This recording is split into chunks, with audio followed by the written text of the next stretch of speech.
2 defeats, no goals scored and no points. Yet West Ham United remain above the relegation zone, albeit by virtue of goal difference. But for how much longer can David Moyes rely on those teams around us continuing to be equally incompetent?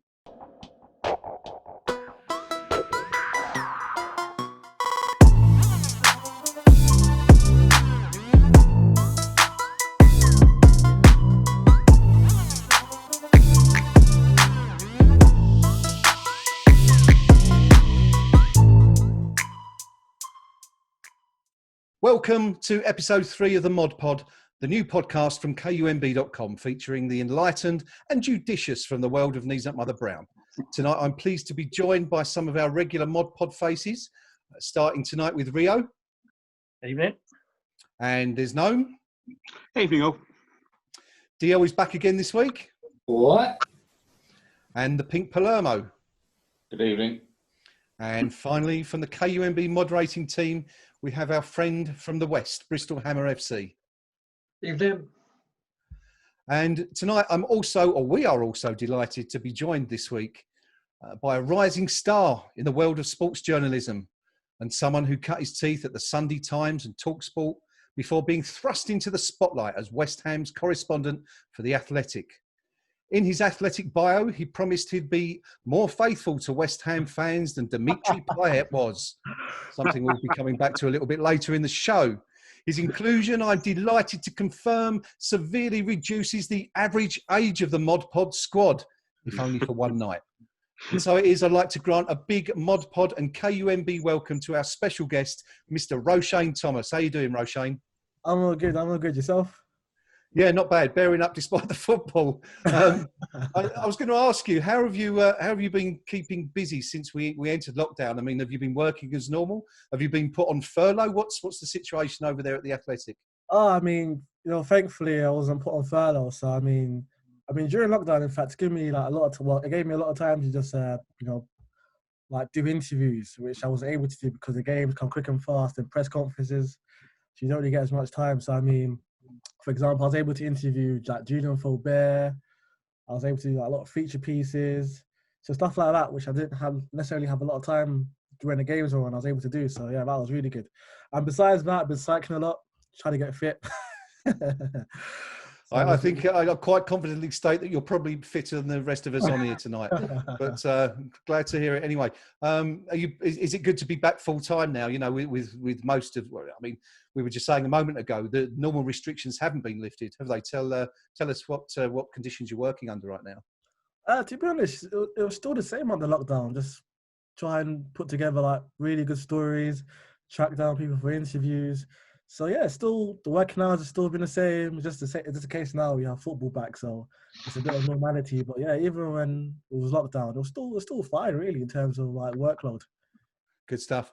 Just one more question before we get into the meat and potatoes of the rest of the pod.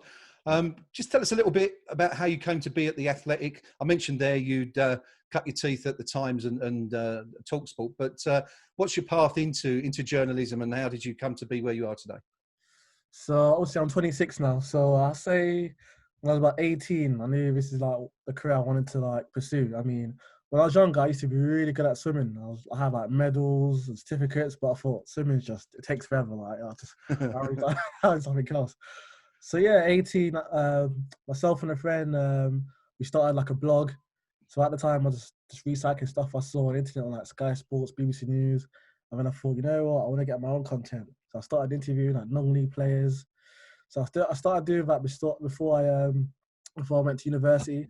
I went to University for the Creative Arts in Farnham, so just past Surrey. So I was there for 3 years. And when I was there, like loads of work experience, absolutely loads of work experience. I mean, I was everywhere from like, I had a work placement at Brighton, Peterborough. At one point, I was even at Hello Magazine. I mean, that's how much I was work experience. I know, that was an experience as well. So I was everywhere. I was also able to get work experience at TalkSport, which was great. I mean, I was there for about, because the thing is, I was there once and then they liked me and they kept inviting me back, which was really good. I was able to like, build a rapport with the people there. And then I was also off work experience like the Telegraph. So before I graduated, I told myself I'm going to make sure I get a job. Like, I'm going to prioritize getting a job before I graduate. So thankfully, I got offered a job at TalkSport. I was there for about 2 years. Then after that, I was at, what was after that? After that, I went to Sunday Times. And then Sunday Times was a great experience. And then, yeah, like, but this hasn't really been documented. After Sunday Times, I was going to have a career change. I was going to join the Met as a trainee detective because I'm just fascinated by crime. And I thought, you know what, I'm still young. Let me just do something different while I have time on my side. And then I got a phone call from Oliver Kay, who was also at the Times. He was like, what I'm up to now. I told him, oh, you know, I'm going to have a career change and join the police force. He was like, forget all of that. I have something much better for you. And then obviously he told me about the Athletic. I met Alex K. Chelsea, my boss. And then, yeah, but it's just funny, like, looking back on how things going, because obviously I was going to have a different career path, and now, yeah, covering West Ham. So, yeah, great year. It's been. That's how fate goes, I guess.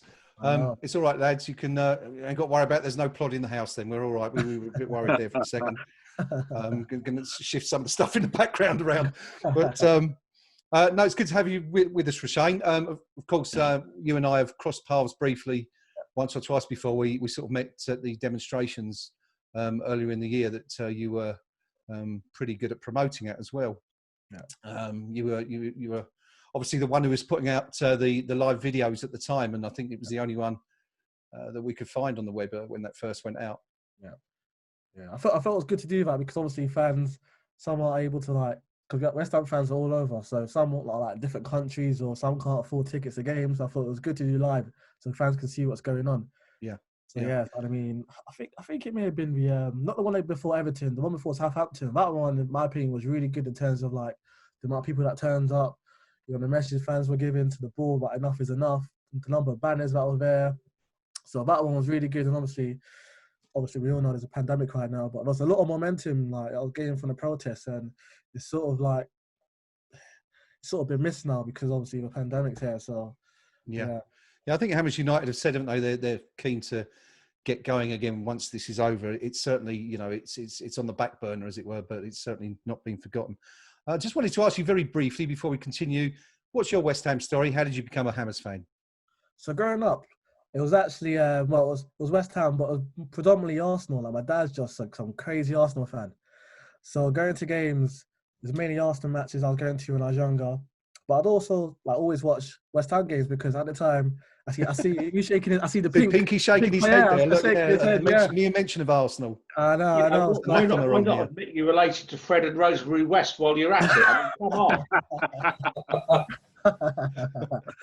But now, gentlemen, you can't blame somebody for wanting to better themselves. I can't remember his name, but a West Ham player used to like come once a month to my school to give like football sessions, which is just crazy at the time. Like a player for West Ham giving football sessions at my school, and then I used to like at the time I was like a teenager, so I was able to get pocket money and go to games and whatnot. So my first match, it was the game where Teddy Sheringham became like the oldest scorer in the Premier League. I think it may have been against Blackburn or whatever it was. So then I started going there and I was like, yeah, like, I like the atmosphere at Upton Park. It's really good, better than what it was back then, like the Emirates and Highbury, to be honest. Yeah. So it was really good. And then obviously I started my journalism career. I was always going to like youth team games and covering the youth team for West Ham. Yeah. I mean, the guy at West Ham, Rob Pritchard, he was really good in giving me accreditation because there were times where he didn't have to let me in. So I started covering youth players like George Moncur, like Freddie Sayers and what have you. So then I started like, you know, becoming closely linked to the club. And then, yeah, I was doing that. And then obviously still going to games as I was getting older and whatnot. And then, yeah, I got the job. And then one of the questions the guys asked me, like, so talk me through your West Ham story. And I was like, well, growing up, it was mainly Arsenal I was going to. So hopefully that doesn't cost me the job.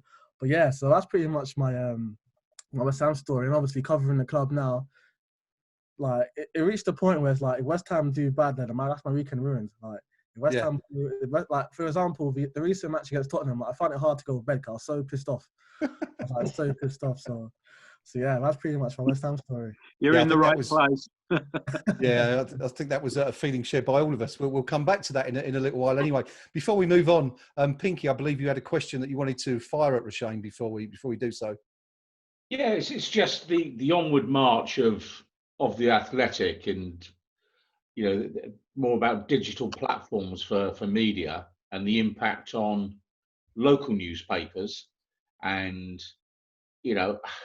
isn't there a concern, or is it actually a policy of the Athletic, I mean, depending which way you look at it, to wipe out local newspaper coverage of sports?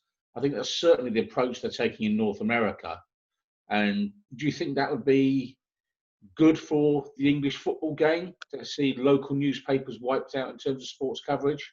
Or would you rather see that the two outlets cohabited side by side?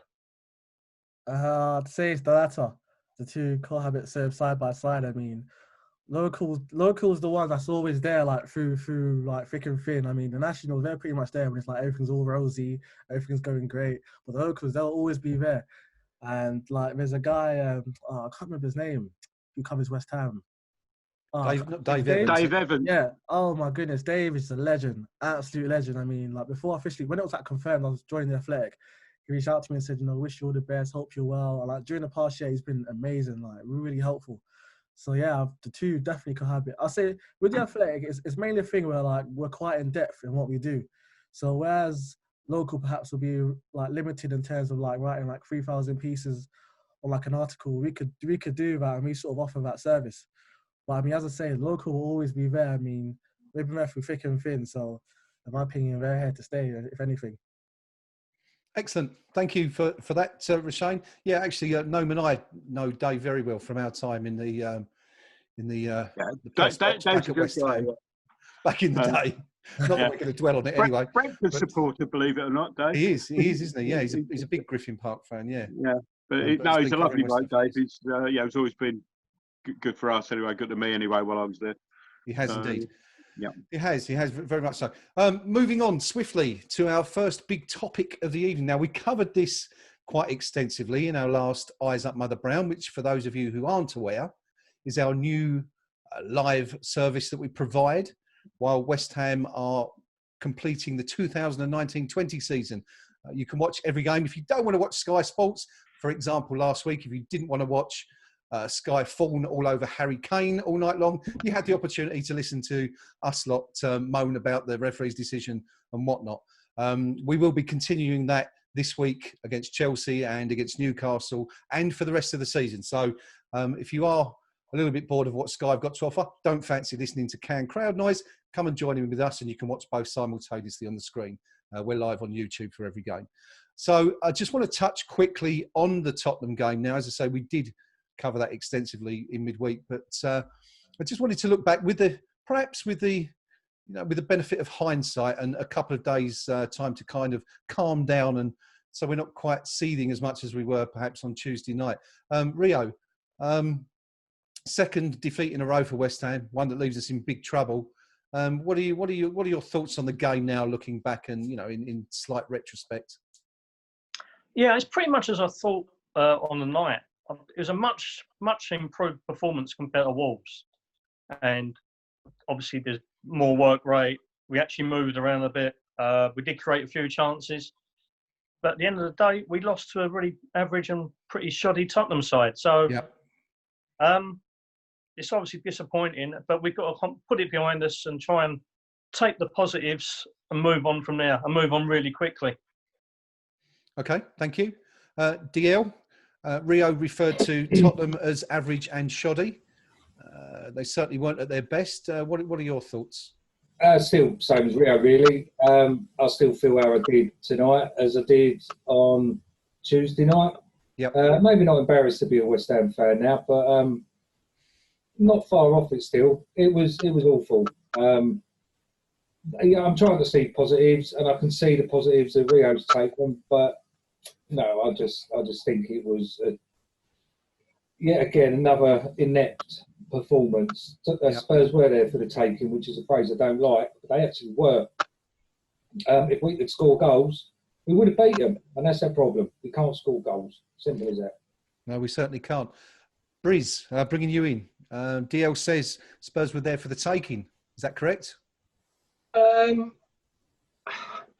I don't know. I think the Spurs dropped to our level rather than us trying to raise up against Spurs. I think that one of the things that I looked back on and double checked to make sure I was kind of looking at the same game was the intensity and when it's a derby match, normally the players will be right up for it.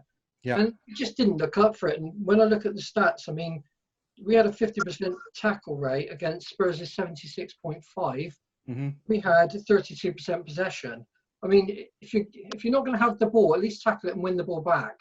And it just didn't feel like a derby. It felt a bit lackluster. I don't know whether that's just the whole kind of return to a post-COVID Premier League, but I just felt we looked a little unfit. I felt Tottenham looked bored for some of the game.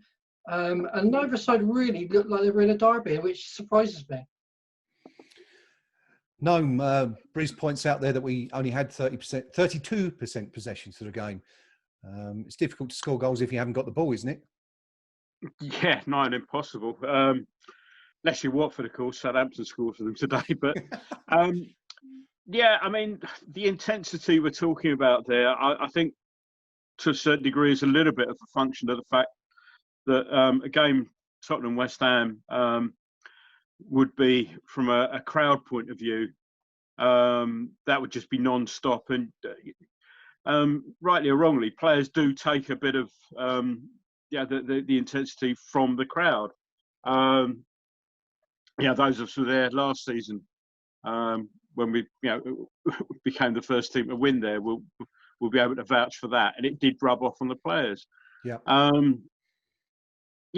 I've not really changed my view since was it Wednesday night, Tuesday night, whenever it was. Tuesday, yeah. Insofar as that we didn't have much of a plan A, and whatever plan A was, there's certainly not for the first time, and I suspect not for the last time, we certainly didn't have any idea once we'd gone 1-0 down. Albeit to a goal that should never have been allowed, but fact is it was allowed. So okay, what are you going to do about it? Yeah. Okay. The answer was nothing, basically. Nothing really. I've got 9 players on the bench, but I've put 9 players out there so that because we've run out of cardboard cutouts for the crowd in some places. Yeah, no, that was it. It was very interesting that I think Moyes has used 4 substitutes out of the permitted 10 so far. Pinky, we looked unfit, didn't feel like a derby. Spurs were there for the taking. Some of the comments we've heard already. Is it a game that, in hindsight, we could have won, or is it just was it just beyond us with the squad we've got and the fact, of course, that we're missing our key striker at the moment?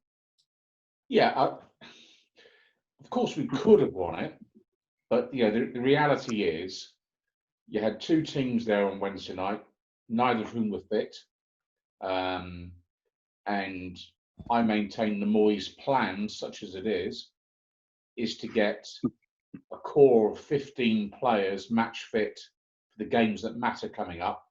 And we talk about leagues within leagues, and we don't need 23 half fit players because that's no good to us. Yeah. And for my money, midweek you've got Bournemouth playing Newcastle, and that result will have a bigger impact on our season, I suspect, than what we did against Tottenham. So for my money, even the game coming up against Chelsea, I'm not saying I'm prepared to throw the game because that's going to full Allardyce, if you know what I mean. But you'd almost take a regulation 2-0, 3-0 defeat there. Yeah. Providing, and this is the big caveat, that when we play Newcastle, 3 days later, 4 days later, that we are fit enough to give them a proper game of football, because beating Newcastle, Watford, Norwich and Aston Villa, that's what's going to determine our final position.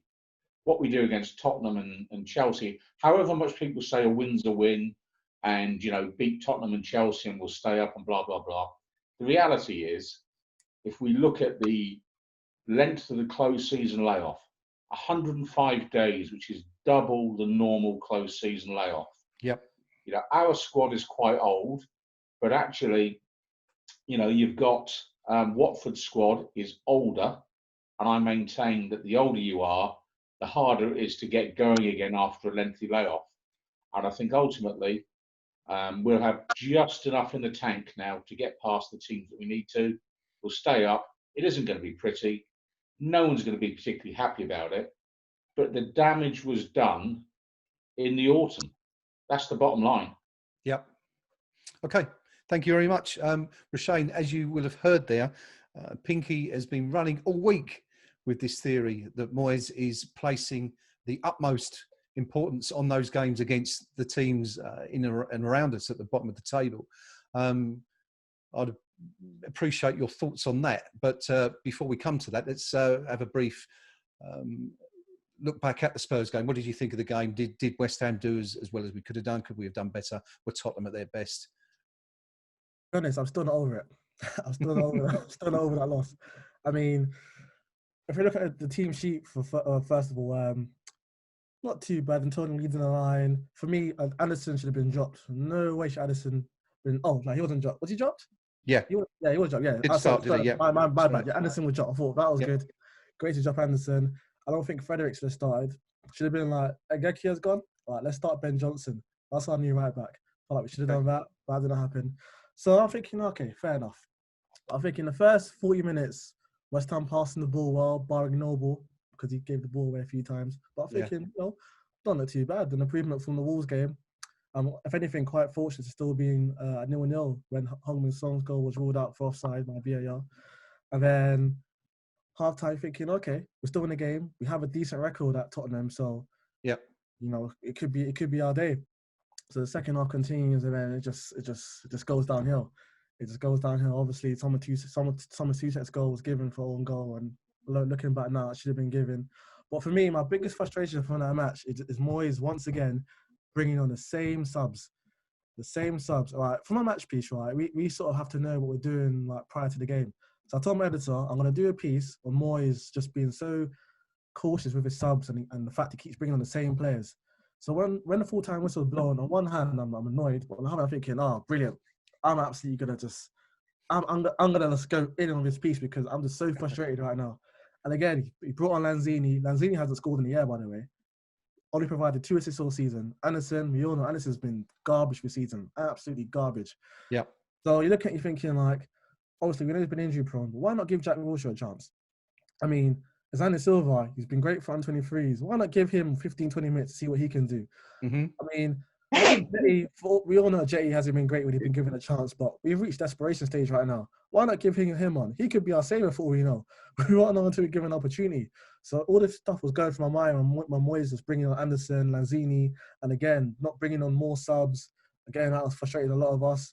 So if anything, it felt like an opportunity missed because another match, because we tend to do all right against the big teams. It's the smaller teams which we struggle against. So you're thinking like, we have a chance here to build a bit of momentum before the Chelsea game. But again, it wasn't meant to be, and that was the biggest frustration. Yeah, it's interesting there that you mentioned Wilshere because on Tuesday night and even last week, Pinky was talking about Wilshere as a possible solution to the midfield issue. Lanzini, of course, you mentioned, and again, this is something that we all collectively looked at last week to say that, since the injury, I think we agreed he's just not been the same player. So it's odd, isn't it? We can all see it, and yet there is an issue with Moyes and Kevin Nolan really, and the whole coaching team where they don't seem to understand. And again, we have to defer, I guess, to them. They work with these players every day. They see them every day in training. But it's frustrating, isn't it, when you see that they are there. Those options are. In fairness to Nolan, like when he was first confirmed as the assistant coach, like where we're on the press box, we're not too far behind from the bench, like for away games. And I just always see Nolan walk up to Moyes and be like, "Hey, this, hey, that, hey, notice this, hey, I noticed that." But obviously, at the end of the day, Moyes is the manager and he makes the decision. But Nolan, for what I have seen, he has been having an impact on the squad behind the scenes. Okay, well that's good. I mean, I think a lot of us felt he was cut out for management anyway. I know he didn't have a particularly bright spell at Notts County, but he's certainly the sort of player that you'd want in the trenches alongside you, I suppose, is the old cliche. A real fighter and a grafter. And let's just hope that comes through anyway in the remainder of the season. Thank you, gentlemen, for your comments on Tottenham. I don't really want to dwell on that for too much longer. In fact, not at all, because we're going to move on right now to our next topic of debate tonight, which is about, Roshane briefly touched on it, just a moment ago talking about to Jeremy Ngakia.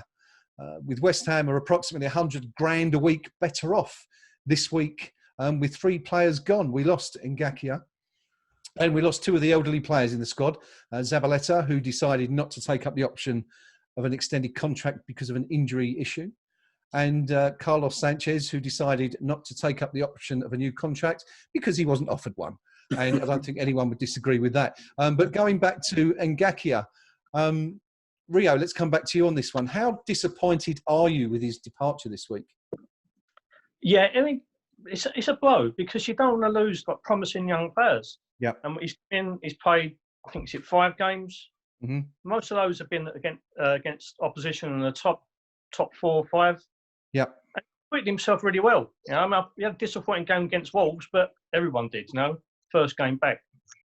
But him or his agents taking the decision to move on, good luck to him. If he's got something better lined up in the current climate, then, yeah, his agent must be working a miracle. So, Okay. yeah, you don't want to lose promising young players, but, yeah, he's decided to go. What we ain't with yet, we ain't going to miss.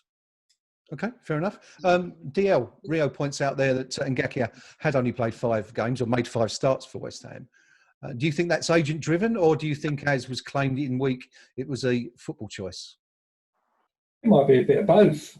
Might be to do with money. It might be a football choice. I don't know. Yeah. We don't know what's going on behind the scenes. We might have someone lined up to come in. From the brief times I've seen him, I would rate Ben Johnson a better player. So that's Johnson and Fredericks in front of him from the off. Granted, he started against Wolves, but again, it wasn't a great game that he had. He wasn't alone in that. And I think he's, in the other 4 games that he has played, he's done okay. Yep. He hasn't set the world alight, but he's only a kid. Mm-hmm. And it's one of those things, isn't it? And you don't. If he goes, we've not really had him, so we ain't going to lose him, are we? Really, we're not missing, you know, an established first teamer, our first choice right back. So good luck. I wish him well, which is a bit different to what I said last week, obviously. And yeah, it might bite us in the backside, or it might be yet again the club have made a decision where they've let a younger player go. And eventually he'll be playing his trade down in the Championship for the rest of his career. Could go either way. I suspect it's. I've not seen enough in him to think that he's going to be. We're going to lament his loss, basically.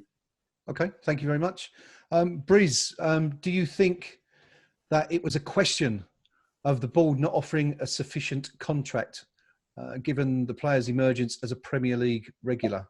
Or do you think, you know, it was again just a purely football decision?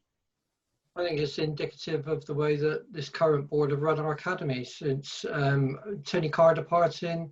I think that they've really underinvested in it. I think other clubs have really got on board with signing good young players, mm-hmm. bringing them through, blooding them through the various leagues, and then bringing them into the first team. And I think that since Sullivan and Gold have taken over, I can't remember the last time we had a really, really good player that came through our academy, through to the first team, and actually made an impact and stayed in the first team. Yeah. And people, that was down to Chelsea. Yeah, that was down to Chelsea, you know. And I think that again, it's our transfer policy has been to shop abroad, buy cheap, and to go for players that are at the end of their careers. We haven't invested enough in the academy and brought on enough players. Okay, some good points there. Zabaleta, I guess, would be the perfect example of what you're talking about there. A player that's come in and hasn't done particularly badly, but you know, he's been at the club for 3 years. And we were talking about this on the forum the other day. I think I was playing devil's advocate a bit and suggesting that, you know, Zabaleta had done okay, but how many kind of 8 out of 10 or 9 out of 10 games can you remember him having in the last 3 years? But that's a debate for another day, I guess. Roshane, if I can bring you in here, you wrote an article recently about Ben Johnson and the possibility of him emerging as a first team star. Ben's been on everyone's lips for 3 or 4 years now and hasn't seemed to come through. Do you see him as a potential replacement at right back? Yeah, I agree. I agree with Dia. I feel like for me, Ben Johnson is the better defender. Yeah. I mean, he's great going forward. He's versatile. He can play left back, right back, also centre half. So as a centre back. I mean, he's really good. The only problem with Ben Johnson is he's injury prone. And he suffered a lot of hamstring injuries. That's been his only setback. I mean, if we're talking about Nketiah, prior to that Liverpool match where he made his debut, no one was clamouring for Nketiah to be in the first team picture. No one was talking about, Nketiah, he's the one to look out for. This guy was I'm not saying it because he's leaving now, but I mean, this is a genuine fact. No one was talking about Nketiah. So for Moyes to give him his chance, especially in that match, that was very brave, and it just feels like Nketiah's throwing it back in his face now. And obviously, the piece I wrote, I was like, Nketiah's departure will give Ben Johnson a chance to shine, because as I mentioned, he's great going forward. He provided 7 assists for the under-23s, which is the most by any defender. The only problem with Ben Johnson, as I mentioned, he just suffers a lot of injury. If he can, main fit, work on his left foot more, work on his heading more, just small stuff like that. Mm-hmm. The ceiling's high for him. Honestly, the ceiling's high for him. He's really good. Sounds like with his injury problems, he'd be the perfect fit for West Ham's first team, quite frankly. Gnome, we've lost a few young players recently. And we're talking there about Ben Johnson, and I guess there are parallels here with Glenn Johnson in a way, and the Ngakia story. A player who came in at the end of that relegation season. We pulled him back from Millwall, didn't we, on loan, if I remember rightly, and he was a regular in the first team under Roda, and then we sold him to Chelsea upon relegation. What's your view on the Ngakia situation and the fact that, Reece Oxford, another more recent example, a player who is very highly rated. A couple of others that have gone. I'm trying to think. Who was the striker who went to Oxford? Hall. Yeah, Hall. Another player who was fantastic. Scored goals for fun at West Ham, but didn't really make it.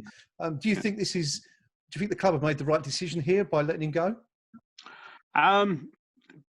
To a degree, I think the club didn't really have an awful lot of option. Yeah. Now I don't know who the players' advisors are. In this sort of situation, there's usually an agent or two sitting in the background. He's maintained that his departure is for footballing reasons, which will make things interesting if the rumours about Watford and him are there. So, I know we're not great at the moment and all that, but I think surely long term we've got to be a better bet to stay out than Watford. Yeah. If we're not, then things really are worse than we're thinking. But there's a slight difference with the Johnson situation going back to that in, was it 2002, 2003, whatever it was. Yeah.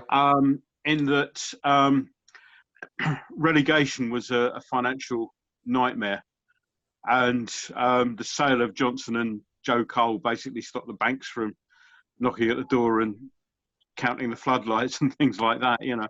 Well, that's it. I mean, I recall Brookings saying that summer that if we hadn't sold them, that the club would be bankrupt by September.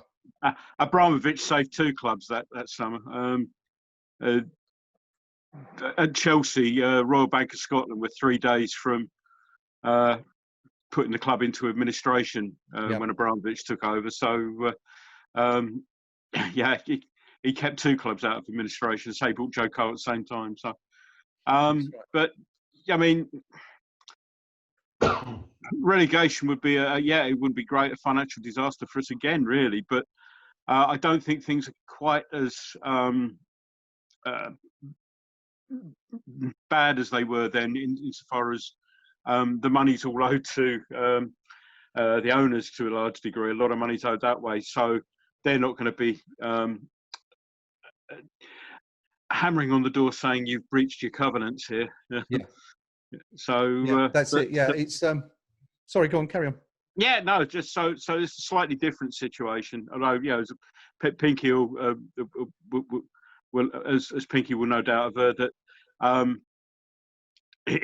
relegation would not be good for us at all at this point. But it's not a matter of days, as it would have been back in 2002, shall we say? Sure. And of course, the parachute payments are considerably larger these days for clubs falling out of the Premier League. Pinky, coming on to you, if I may. Thank you, Gnome, for your comments there. Yeah. Pinky, just to round up this section, yeah, your views on Ngakia leaving. Is it someone the club should have pushed the boat out for, or was it a question of, you know, after 5 starts, he really didn't deserve potentially the contract he was looking for? I think the decision on Ngakia was actually made a year ago. You know, when we brought in Fredericks, and ultimately, yeah, there's only so much money the club's going to spend on each position in the team. Yep. And generally speaking, if you're a defender, you're not getting very much at West Ham, that's for sure. Yeah. If you look at it, at right back, you know, Zabaleta comes in on a free, but probably quite decent wages. Fredericks coming in on a free, but obviously there's a signing on fee and substantial wages. You've got Ben Johnson competing for the place, and then Ngakia then competing for the place. Yep. And ultimately, what it really reveals, and Bristol touched on this, is a lack of joined up thinking at the club. There's no pathway from the academy into the first team. There's no thought as to what we're trying to produce in the academy now. They're targeting specific positions, or where is this young player going to go, and when's he likely to make it, and who are we going to sign in the meantime, and why. So I'd have put up with Zabaleta's contract if someone said, well, actually, we've got 2 bright young things in the academy, Ben Johnson and Jeremy Ngakia, and one of those 2 will become the first pick when Zaba hangs his boots up. But to sign Fredericks in the meantime, which is kind of like, we can't resist the bargain because he's a free signing. That's where the damage was done, because I don't think he's that good. And ultimately, we could end up losing 2 bright young players because we've actually signed a freebie that isn't that good. And I maintain that it is Fredericks, it's the damage that's been done to the club. And that's why we've lost Ngakia. And I think we'll lose Ben Johnson as well. Okay, some sobering thoughts. Thank you, gentlemen, for your comments there. 2 players we have definitely lost in the past. We're in the news again this week. Firstly, our old friend Dimitri Payet has signed a brand new 4-year contract with Marseille at the age of 33. That's not bad money, is it, if you can get it? We understand, of course, that he's taking a huge pay cut to remain at the club. But the other player, of course, that was in the news this week, ex-Hammer, was our old friend Carlos Tevez, who spent half a season, or a season at West Ham, played for half a season, didn't score in his first 20-odd games and you know, barely made a ripple until the run-in, and is since been credited with our entire avoidance of relegation, really, for the 2006-2007 season. Gentlemen, just very quickly, Payet obviously is not going to come back. He's back where he loves to be. But Tevez, he said this week that he would consider, if he was going to come back to Europe, he would come to West Ham because he was adored by the fans. Bristol, start with you, my friend. Would you take a 36-year-old Carlos Tevez back for another year? I wouldn't, but I can see Sullivan doing it. You certainly can. Rio, what do you think? I completely agree with Briz. He's a magnificent player. 4 or 5 years ago, I would have taken him back like a shot, but no, not for me. Too old and past it. DL, are you a fan of Tevez, and would you have him back, even though he's entering his dotage almost? Never been a fan of Tevez, and no. Okay, thank you. Gnome, Tevez, what do you think? Will we take him back? Far be it for me to impugn Roshane's chosen profession, shall we say, but this is one of those sort of non-stories, really, isn't it? It's one where somebody's interviewed him just before he signed a new contract at, is it Boca that he's at? And they said, yeah, you know, would you ever think about going back to Europe? And he said, oh, I loved it at West Ham, the fans are lovely and all that. And of course, by the time that hits your Sunday paper, the filler bit, it turns into, you know, will Tevez come back to West Ham? So I think we fairly safely say that it's not going to happen, even with Sullivan sort of sniffing around there. I think he's also signed a new contract. Yeah, sure. But would you take him? Would you have him, though? This is the question. Not at this age. Would you take him back? Not at this age. It's one of those things that, you know, we keep saying we're trying to get away from signing these players that are in their last years, and great as he was for us at that, in that spell, and similarly with Payet, but that was then and this is now, and we need to be looking forward, not back. Okay, thank you. Pinky, could Carlos Tevez be the new Teddy Sheringham, or should it be the other way around? I'm not sure. Would you take him back for another year? Don't be ridiculous. I should have known you were going to say that before I asked you. Why not? Too old, and frankly, take the season he was here. 7-goal Tevez, 7 goals. Okay, and somehow he's up there with Hurst and Moore and Peters. You must be joking. Yeah, the brutal truth is the signing of the two amigos ultimately put the club in hot water, ultimately cost the club the fat end of £30 million, and ultimately led to Golden Sullivan buying the club for a song and our final move to Stratford. I wouldn't touch Carlos Tevez if he offered to play for free. And, there's just something unlucky about him and West Ham. And I'm not having all this stuff with Lord Justice Griffiths and he kept us up with Henry bloody Winter. Yeah. Be gone, Carlos, from my memory bank forever. That's Never it. dark on our doorstep again, says Pinky. Roshane, what about you? What do you think? I'm going to be devil's advocate here, and I'll take him back. Ooh, controversial. I'll play him in 4 matches. I'll play him in Tottenham home and away, and Man United home and away, and that's it. You can sit on the bench for the rest of the season. Special teams. That's probably what we could afford him for anyway. So, okay. Well, that's fairly comprehensive. It's mostly a no, apart from the odd game against our bitterest of rivals, says Roshane. So that's that. Another thing I want to touch briefly on and not spend too much time on because we don't really want to dwell on it. Liverpool won the Premier League this week for the first time ever. Oh, gosh. All them Scousers being full of themselves and going out and ignoring all the rules about lockdown and stuff. Terrible situation. But the good thing is Adrian finally won a Premier League medal. Probably is he the first Hammer to do that since Tony Gale? Rio, you're the one who knows these things. I believe he is. First former Hammer, should I say, not current. Yeah, I believe so. What are your thoughts on Liverpool winning the title? Deserved? Is it about time? Do we care? Sorry, Rio, that's the Rio. No, I'll bring it in a moment. Rio, sorry, I thought you said no. Sorry, mate. No. I actually did care because I backed them at the start of the season a nice 9-4, so I'm quite happy with that. They've played magnificently. They've been a brilliant team. They thoroughly deserve the title. It's just this Liverpool, isn't it? We don't want them to. We're never going to hear the end of it. It's going to be another 30 years of them bleating on about how they won it the first time. They're up there with Blackburn and Leicester. That's their achievement. They're sort of. Rio seems to have taken all the best lines from all the best memes we've seen this week. You'll never walk alone, but you'll never hear the last of it. Gnome, are you pleased that Liverpool finally won the league this week? Not really. Here's a league that was set up purely to benefit them and 1 or 2 other clubs, and it's taken them all that time to finally win it. And they've done it with. I mean, they've played well, but they've done it with a hefty load of assistance from match officials. I can't stand the way that the BBC seem to become their in-house broadcaster.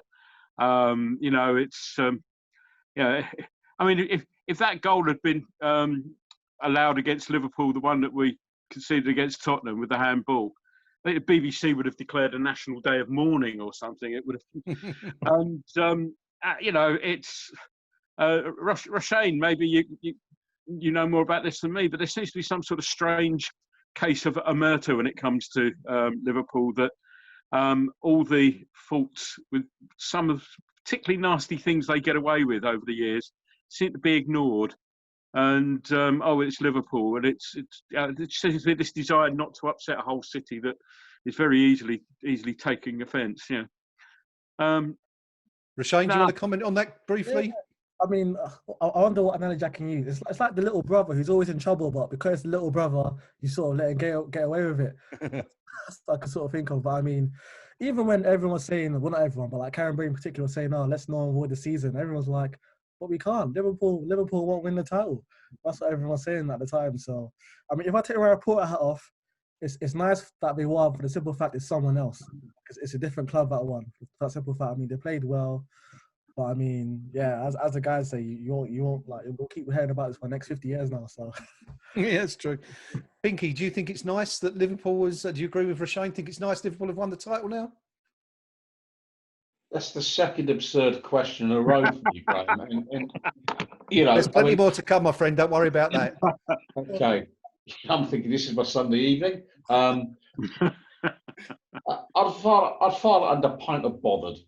You know, I mean, ultimately, let's give them some credit. Okay, let's give them some credit.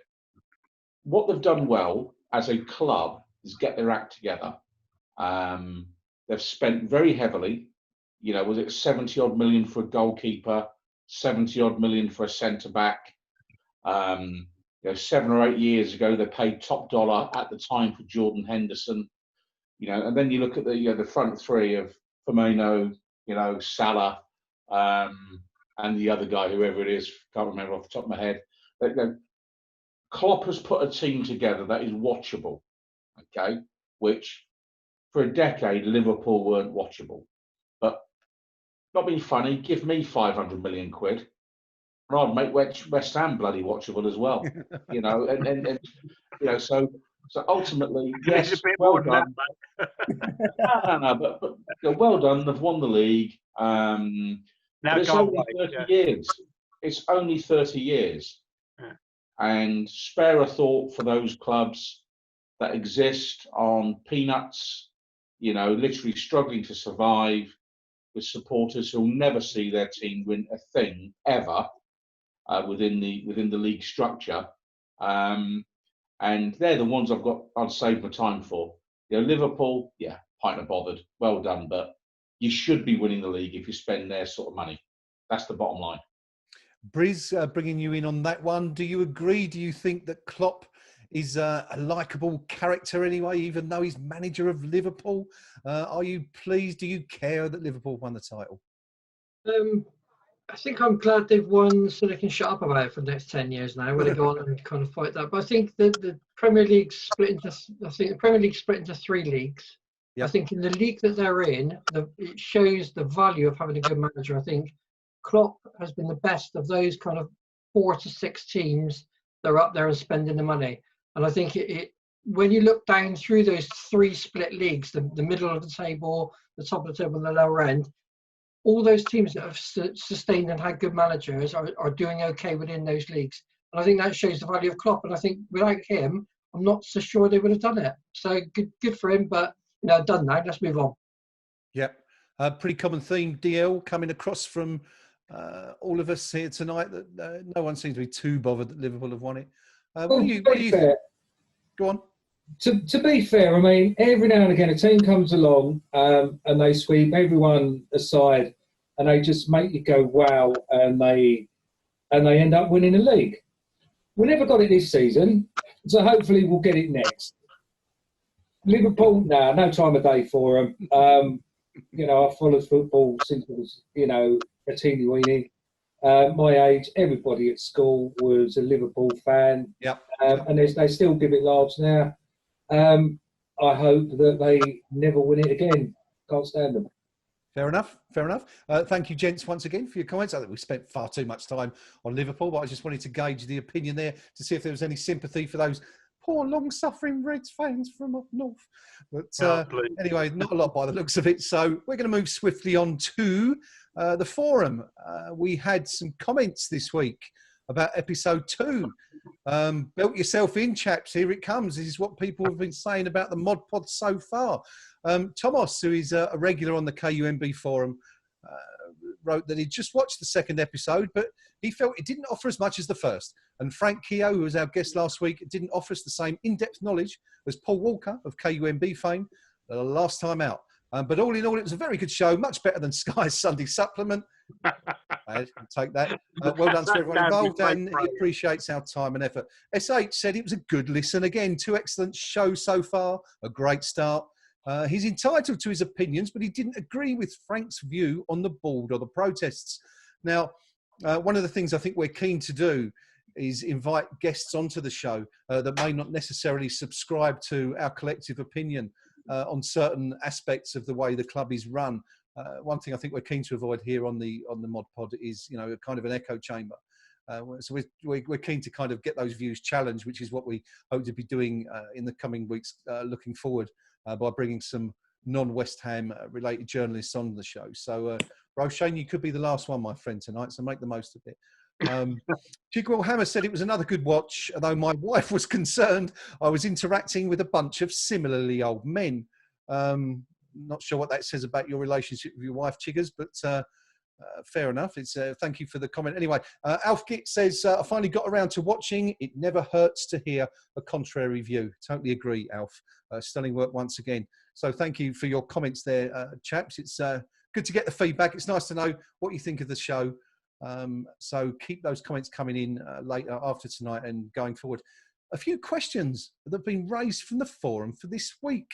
So I'm going to put this to the panel and ask you very quickly if you can give me a very brief answer, gentlemen. You won't have had any time to think about this. So if you can get those brains ticking, it would be greatly appreciated. Cockney Hammer asks, if Moyes was to get the boot, we don't think he will be right now, but just in case that did happen, who would we like to see in charge? DL, I'm going to start with you. Who would you like to see replace Moyes? No idea. I don't think there's anyone out there that work for the Three Stooges, to be honest now. It would have to be somebody that hasn't got splinters, so off the bottom of the barrel. I'd quite like to see, I can't remember his bloody name now, the Burnley bloke.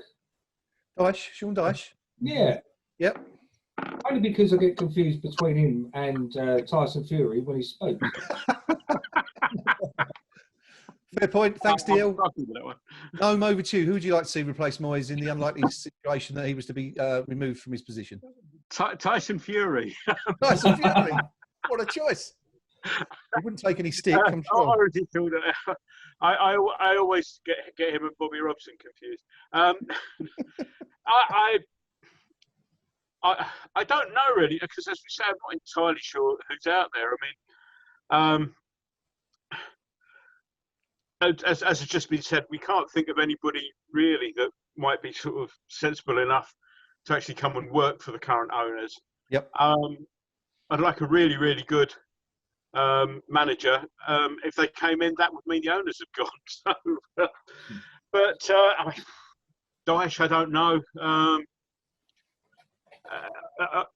Takes an admirable stance against diving. Something that Klopp never seems to mention, by the way. But I really don't know who's out there. I'm in despair over the managerial situation. As I've said before, nothing personal against David Moyes, but I didn't really think he was going to be a success the first time, and I certainly didn't think he was going to be a success the second time. Okay. There's a chap who's doing quite well at West Bromwich Albion, whose name eludes me. Yes, our old friend Slaven, of course, doing a good way with players and stuff, maybe. Thank you, Gnome. Briz, coming down to you. Anyone that you've got in mind particularly as a potential replacement for Moyes and the next West Ham manager? I think if we get relegated, I'd go with Lee Bowyer. That's done a great job at Charlton. Great job at Charlton down there. I think if we stay up and we want to be ambitious, I'd look at Marcelino from, I think he was manager of Valladolid or something like that in Spain. Again, really good track record, stands up for himself, and his teams play with flair. So that's my choices. Excellent answer. Thank you for that, Bruce. Roshane, come on to you now. You've had about 60 seconds to think about this question. Who would you like to see replace Moyes? I'll get Pellegrini again. That would be interesting. It's a tough one. I agree with Jets. There's not really a name that stands out to me right now. I mean, Allardyce is free, Pochettino's free, Lee Bowyer, but he's up and coming. Scott Parker again, but I guess he's up and coming. Yeah, that's a good shout. I'm going to sort of cheat a little bit. I don't even think the managerial is the most important. The most important thing for me is the sporting director. I mean, I look at Brentford and I feel like they're just doing amazing right now in terms of a manager, the guy bringing in like players, and I feel like that's sort of a model West Ham should follow. So, if anything, appoint a manager of Brentford. Good shout. Rio, anyone in mind for you? I agree with Roshane. I think Scott Parker would be a very good choice. He's done reasonably good job at Fulham. If you're looking abroad, Jesse Mensch, I think his name, who's manager of Red Bull Salzburg. Really enjoyed watching them earlier in the year in the Champions League. So that'd be interesting. Okay, thank you very much. Pinky, to sum up this section, who would hypothetically you like to see replace Mr. Moyes? All depends which division we're in. I think, you know, if we drop into the Championship, you need a manager that's worked in the Championship in recent years. So the outstanding candidate there would be Bielsa. No question. I think he'd be great box office as well. I think he's mad as a hatter, and I think he would be a perfect fit for West Ham United. He's just completely off the wall, and I think he would be the guy. And we'd never again complain about unfit players, that's for sure. If we stayed in the top flight and we suddenly inherited several £1 billion, I would break the bank and get Diego Simeone in from Atletico Madrid. I think he's the best manager out there at winning games of football by not losing games of football. And, you know, quite apart from anything else, I think he's a spitting image of Tom Waits. And I think that's good enough reason to appoint any manager. So, but the reality is neither of those are coming, because no one, and I think DL touched on it, no one wants to work for Mr. Sullivan. And all the way through, all roads lead back to David Sullivan in terms of, I don't care how nice a guy he is. And, you know, a lot of people do say very nice things about David Sullivan. Yep. The reality is, does he know more about football players and spotting a player than anyone on this odd pod? And I'd suggest probably not. He may know about the financial deals better than any of us, and fair play. But that's what he should stick to. He should hire a proper football professional to make football decisions. And his reluctance to do that will see us forever drifting somewhere between mid-table and relegation battles. Okay, so, sorry, Pinky, go on, carry on. Yeah, and fundamentally, that's the issue.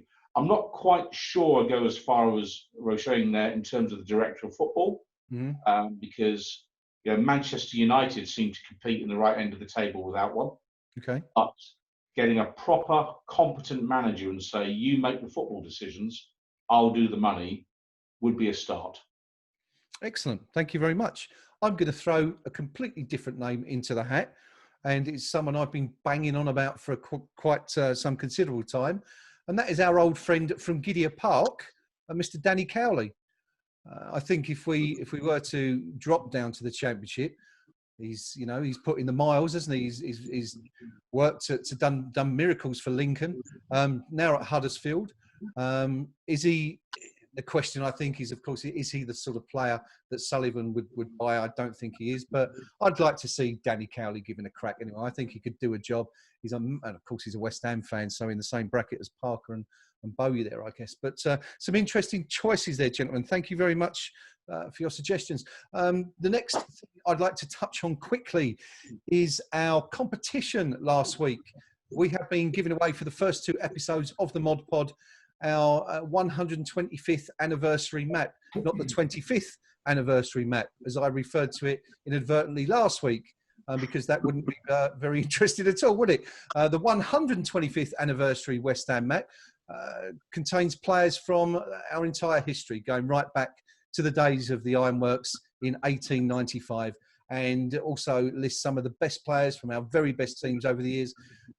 The 40 World Cup, the 40 FA World Cup, 23 Cup. Going so well, Graham. This is getting worse, isn't it? 64, 65, 66, 75, 80, 81. We've even got players from 2016, last game at the Bowling included on it. It's a wonderful, wonderful piece. I do believe one of our members of the Mod Pod has got one on show tonight. Mr. Bristol Hammer there with the finger going up. If you look above his index finger, there is one, a perfect example of our 125th anniversary map, which you can actually buy. They are limited edition. They're going to be around forever. So if you want one, get on to KUMB's forum. There is a sticky thread in general discussion where you can purchase those. The direct link is kumb.com/store.php. That's kumb.com/store.php. But to work out who won the most recent one we gave away last week, we had a load of entries in. I'm going to go to DL tonight, please, to pick a number from 1 to 70, DL. Any number from 1 to 70, and we can determine who wins this week's map. So give me a number, my friend, please. Any random number. 70. 70. Yeah. Very last. Well, that's easy. I haven't got to count through there. Let's just go to the end. And the winner of our competition then is a guy called, we've even got his surname this week. We only had Danny last week. We didn't know who he was or where he's from. Our winner this week is a guy called Peter Taylor. Probably not the old manager. If it is, he's fallen on hard times. But congratulations to Peter anyway. You are the winner of this week's 125th anniversary map. And like Bristol Hammer, you will be proudly sporting that on your wall soon. Peter, I'll be in touch very soon to tell you how we can send that to you and to, so you can get that. So well done to Peter, our second winner. That's that out of the way. We've done that. Want to move on to what's coming up this week.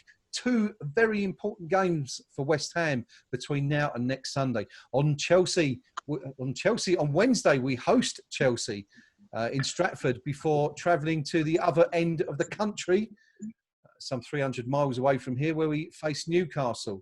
I'd really like to get some gauge from the panel of how we think we're going to fare over those 2 games. Don't worry about predictions. We're going to do that in just a minute. But just generally speaking, I'm going to start with Briz on this one. Briz, how do you see the next week going for West Ham? Do you see us getting many points from those games? And what are you looking for, really, from those games against Chelsea and Newcastle? Just to give it a go, I think if you can give it a go against Chelsea and Newcastle, I'll be happy with that. I don't expect to take anything from Chelsea. Okay. I can see us nicking a point up at Newcastle, but just the effort and determination. Okay, thank you very much. DL, what are your thoughts on the 2 games coming up? Scared. For both? Yeah. We're just we ain't gonna win. Said last week, I don't think we're going to win a game for the rest of the season. Reverse psychology. Flying from south of the river there tonight. You generally don't see us winning anymore between now and unless I start the match free, then we might. Well, there you go. That's the solution. Get you to do that. The only reason I haven't is because I can't be bothered to count to what game it's going to be. Since you started doing that, I've gone to start out now, bollocks, so I can't be bothered. You know, that was the worst thing ever. I'm constantly having to start from 1, and we're up to about 26, 27, game 26 or 27 out of the 92 now. So Lord knows where we're going to be by the time we get in the 50s and 60s. But I'm just like copying and pasting that little spinny football that we used to have. That was easy. Didn't have to count. Okay. Rio, any confidence going into Chelsea and then travelling up to Tyneside on Saturday? Not at all. I think we're actually on an 9-0 on Wednesday. And the Tyneside trip, we've got to deal with the chaos factor of that St. Maxim, the kid from Fame reject. I don't think we can handle him. Pinky, we know for a fact that you're not expecting anything from Chelsea. Do you think Newcastle will be a different story, or do you think we could pull off a surprise on Wednesday? No, I think we did well to turn them over at their place earlier in the season. Yeah. So let's not forget. We have beaten Chelsea this season. Mm-hmm. But I think looking at how they are playing currently and how we are playing currently, I can't see lightning striking twice. So I think a defeat Wednesday night wouldn't particularly trouble me. It's more the performance I'm looking for. I want to see the players looking sharper, looking fitter, because by the time we play Newcastle in the following match, they will already have played Bournemouth. And if just possible, if Newcastle can see off Bournemouth midweek, then Newcastle will be absolutely safe. Their foot will be off the gas and they'll be on the beach. And I want us to really hit the ground running against Newcastle. That's the game I'd target if I was David Moyes. Yep. I'd keep all my powder dry for then and So across the 2 games, I'd like 3 points, and if that means a defeat at Chelsea but a win at Newcastle, that's good enough. Okay, thank you. Kenny Brown, the ex-West Ham player, said on Twitter tonight that the bottom 5 in the Premier League look miles away from the rest in regards to quality and form, and that 2 teams are going to be very fortunate to stay up. Frank Keogh, who was on the show last week, told us earlier on this evening that the numbers are particularly poor for the bottom 5. In fact, of the 13 games that the bottom 5 clubs have played, between them they had drawn 3, lost 10 and won not a single game.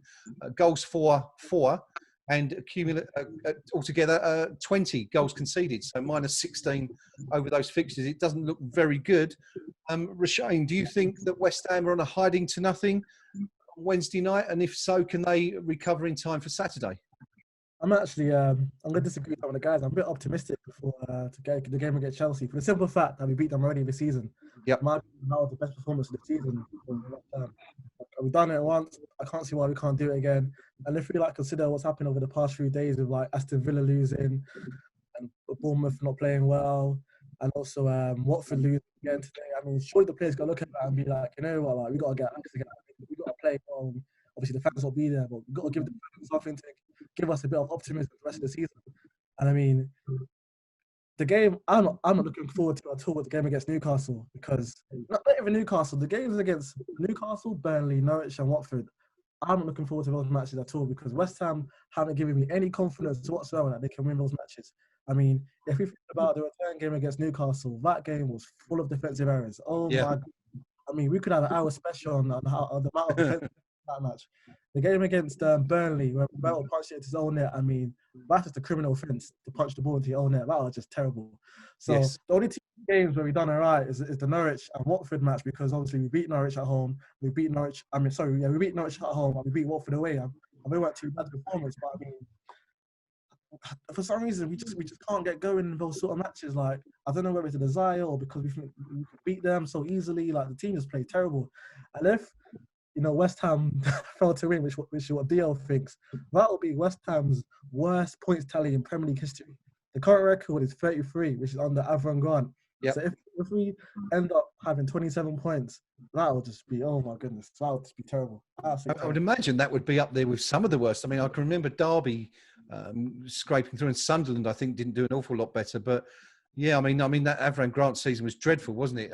We probably didn't even deserve to get to 33. I mean, it's interesting there that you mentioned Roberto, because we touched on that last week, and how that really affected confidence after we had a really good start. Let's not forget, right at the beginning of the season. But Gnome, do you think that we are going to be, or Chelsea will be, the first team from which we take 6 points this season? Be nice, wouldn't it? I guess if we're looking and trying to clutch at a few straws, Chelsea played, what was it, Thursday night? They played this evening or this afternoon. And so, this will be their 3rd game in not an awful lot of time, during which time we'll have played, well, we just played Tottenham on Tuesday. So, yep. So there's that to look forward to. But hand on heart, I can't really see us getting anything out of Chelsea. And Newcastle, maybe a point if they're having a Newcastle and North East West Ham at times. Sometimes, they're a bit of a soap opera, and they blow hot and cold. If they have one of their funny days, then maybe a point. I'm just not got any optimism at all at the moment, I'm afraid. Yeah, it's very difficult, isn't it, to be optimistic given what we've seen in the first 2 games back. So we shall all keep. Prove me wrong. Yeah. Yeah, exactly. We're going to move on now to the Prediction League, and Roshane, you're going to get involved in this as well tonight. This isn't just for the regular guys. We do ask everybody to predict the result before every single game, and we are keeping a tally of who's doing the best in this, and quite frankly, we're all doing terribly. But Roshane, what we're doing is all of our guests, we're getting you, all your scores are going to be added together. So as well as our regular results, we will have a guest account for the whole season. Unfortunately, your predecessors have scored a total of 0 points in our prediction league so far. So we're hoping you can buck the trend a little bit tonight. But the table after 2 weeks, I can tell you, now our scoring system is no points if you don't get the right result, obviously. If you predict the correct result in terms of a win, draw or loss, you're going to get 2 points. And if you get the score exactly right, you're going to get 5 points. So far, nobody's got 5 points, but we do have someone with a couple of 2-pointers, and that is Chalks, who is on loan elsewhere tonight. We've sent him out for the weekend, so he can't extend his lead tonight. So it's a chance for the rest of us to catch up. He's closely followed by Rio with 2 points, Pinky with 2 points, and myself with 2 points. Chalks, Rio, and myself were the only 3 of us who scored points against Spurs. We all predicted a defeat. Not quite sure what the rest of you were thinking there, but unlucky anyway. So Gnome, Briz, DL, and our guest, Roshane, all looking to get your first points on the table. So I'm going to start this week with, let me find my table. I'm going to start this week with Rio. Rio, give us your predictions, please, for Chelsea first and then Newcastle. A 3-0 defeat against Chelsea. Okay. And a 2-1 defeat against Newcastle. I've just realised Andy Carroll hasn't scored a Premier League goal for them since he's returned. So, you know what's happening. Excellent. Pinky, what do you reckon? Chelsea first. 2-0 defeat, Okay. fairly expected. And I think we're going to beat Newcastle, and I think we're going to beat them a 0-0, Maximus Noble stepping up to stop the penalty. Excellent stuff. DL, Chelsea first, please, my friend.